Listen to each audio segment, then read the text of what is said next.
नमस्कार, मैं हूं अमित पालित। प्रधानमंत्री मोदी ने अफगानिस्तान के सिख हिंदू डेलीगेशन से मुलाकात की। ये मुलाकात पीएम आवास पर हुई और इस डेलीगेशन में शामिल सिख समाज के लोगों ने पीएम मोदी को पगड़ी पहनाई और सरोपा भी गिफ्ट किया। अफगानिस्तान में जुल्मों का शिकार हुए सिख और हिंदू लोगों ने प्रधानमंत्री मोदी को अपनी आपबीती भी सुनाई। सभी ने बुरे वक्त में मदद के लिए पीएम मोदी का आभार जताया। अफगान सिखों ने मोदी से कहा कि वो ना सिर्फ भारत के बल्कि दुनिया के पीएम हैं और हर सिख और हिंदू का दर्द वो समझते हैं।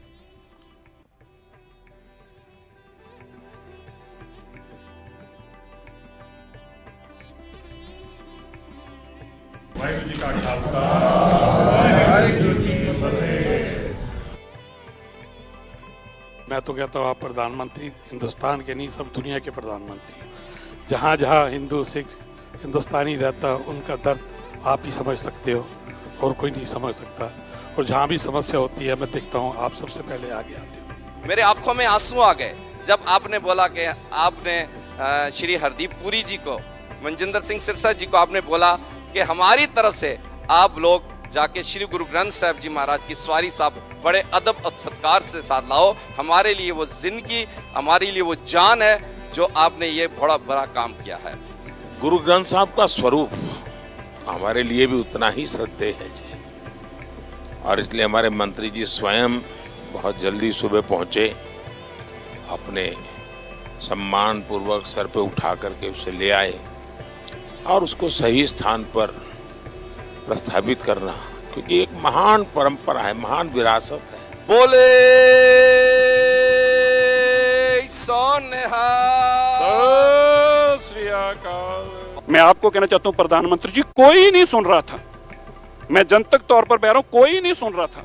सब दरवाजे खटका के देख लिए और आपने फिर सुना। हम आपके लिए हृदय से आपका धन्यवाद करने के लिए ये सारे वो लोग आए हैं जिन्होंने सीए के दौरान लंबी लड़ाई आप लड़ते रहे और आपके सीए के बाद इन लोगों को यहाँ पे रहने का अवसर मिला।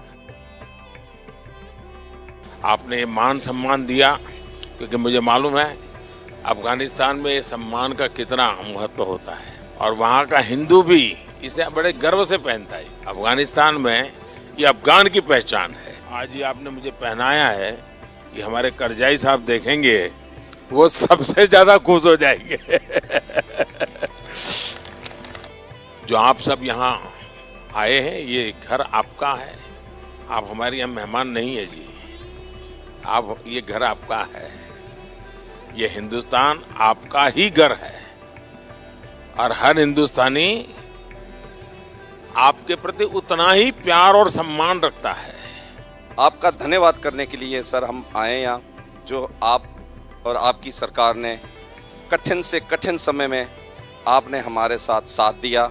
और मुझे याद है जिस दिन मैं काबुल में पार्लियामेंट में मेरा भाषण था और जब मैंने खान अब्दुल गफ्फार खान की चर्चा की और जब मैंने ये कहा कि मेरा सौभाग्य रहा कि मुझे खान अब्दुल गफ्फार खान जी के दर्शन करने का सौभाग्य मिला था, तो एकदम से सदन में सब लोग बड़े ही अचंभित होकर के बड़े भक्ति भाव से अपनी भावना व्यक्त करने लगे। व्यक्तिगत रूप से अफगान लोगों का प्यार मुझे इतना मिला है जी, मैं कल्पना नहीं कर सकता। शायद ही कोई महीना ऐसा नहीं गया होगा कि अफगान किसी नागरिक ने मुझे कुछ न कुछ भेंट सौगात न भेजी हो। बोल बांके बिहारी लाल की जय। और पंजाब को लेकर प्रधानमंत्री आवास पर 2 दिन से हलचल है। कल एक साथ पंजाब में एक ही दिन 117 सीटों पर चुनाव होंगे और अब आपको ऐसी रिपोर्ट दिखाते हैं जिसकी शुरुआत होती है प्रधानमंत्री मोदी के घर से, लेकिन रास्ता जाता है पंजाब तक।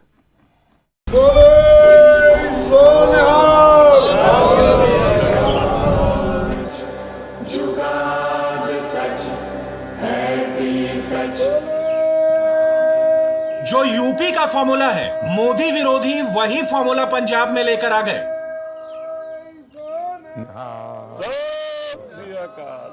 लेकिन वो ये भूल गए कि ये मोदी हैं, लीग से हटकर सोचते हैं, सबको साथ लेकर चलते हैं। एक उदाहरण देखिए, आज पंजाब से लेकर देश के कोने कोने तक मोदी की ये तस्वीरें ट्रेंड कर रही हैं। मोदी ने पंजाब में सिख भाइयों को क्लियर मैसेज दे दिया है कि प्रधानमंत्री सिखों के हैं और प्रधानमंत्री का घर भी सिखों का ही है। आप लोगों के बीच में रह करके जो मैं सीखा हूँ, जो गुरु महाराजों ने सीख दी है, सब तो नहीं कर पाता हूँ, लेकिन जितना कर पाता हूँ उसी से मुझे आशीर्वाद मिलते हैं और मैं और ज़्यादा करने का मन करता है। तो मैं आपको कहता हूँ ये घर आपका है। मैं भी आप ही की तरह चलते चलते आया हूँ, कल चलते चलते की गुरुद्वारे चला जाऊँ। राहुल से लेकर प्रियंका, सिद्धू, चन्नी और केजरीवाल तक चुनाव जीतने के लिए ये सारे मोदी के खिलाफ माहौल तो खूब बनाते हैं, मगर ये तस्वीरें बताती हैं, मोदी की एक एक बात बताती है कि उनके लिए पंजाब और पंजाबियत के क्या मायने हैं। गौर से सुनिएगा, ध्यान से देखिएगा पूरा वीडियो। नीचे छूना नहीं चाहिए, कुछ भी नीचे नहीं छूना चाहिए। पंजाब में वोटिंग से पहले सिख हस्तियों से प्रधानमंत्री की मुलाकात के अलग अलग मायने निकाले जा रहे हैं। विरोधी इसमें सियासी माइलेज ढूंढ रहे हैं, मगर सच तो यह है कि सिखों से, सिख धर्म से मोदी का रिश्ता आज का नहीं, सालों पुराना है। मोदी की एक एक तस्वीर इस रिश्ते की गवाही दे रही है और ये सिर्फ मोदी तक सीमित नहीं है। बतौर प्रधानमंत्री मोदी ने और उनकी सरकार ने सिख धर्म के लिए जो किया सब सार्वजनिक है। विरोधी इसमें भले ही सियासत करें, लेकिन खुद मोदी से सुनिए उनके लिए सिख समुदाय के क्या मायने। अरे सेवा मुझे करनी है आज, सेवा आज मुझे करनी है।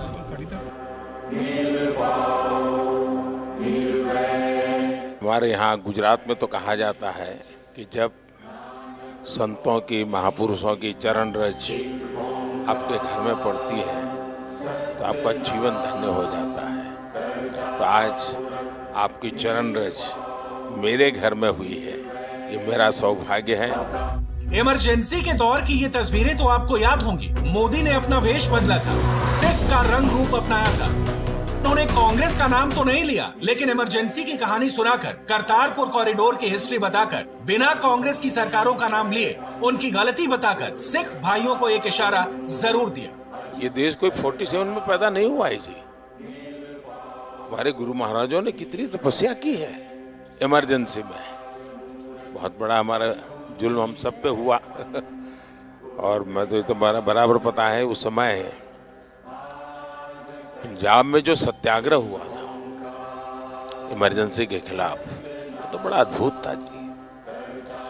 अब मैं उस समय अंडरग्राउंड रहता था, तो अंडरग्राउंड रहना है तो कुछ कपड़े वपड़े बदलने पड़ते थे, तो मैं सीखे के कपड़ों में ही रहता जी मैं पगड़ी पहनता था गुजरात का होने के नाते हमेशा कहता हूँ कि मेरा तो आप लोगों से खून का रिश्ता है,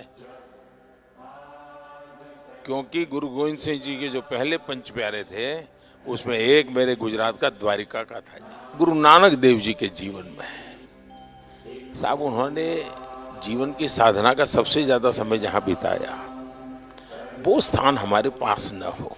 एक 6 किलोमीटर दूर समझौता करके हम नहीं ला सके था।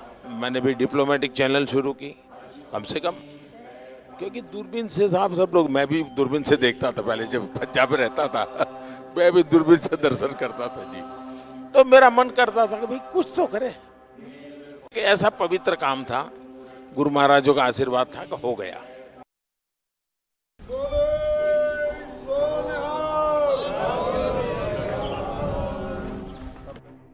विरोधी जहां से सोचना शुरू करते हैं, मोदी उनसे एक कदम आगे ही रहते हैं।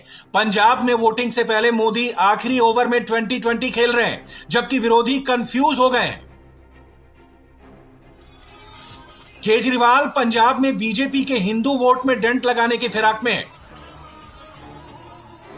मगर वोटर्स को पता है हिंदू वोटर तो मोदी के साथ है। अब सिख वोटर्स को भी मोदी पर ही भरोसा है। देश के प्रधानमंत्री मानयोग नरेंद्र मोदी जी के गृह विखे सारियां संस्थावां दे साडे धार्मिक संस्थावां और देश दीयां प्रमाणित हस्तियां अज इत्थे इकट्ठियां हुईयां ने। प्राइम मिनिस्टर जी हैं जिन्होंने साहिबजादों के सम्मान को हर हृदय तक पहुंचाने का एक सफल प्रयास किया है। मैं सोचता हूं आपका हृदय एक सिख हृदय है।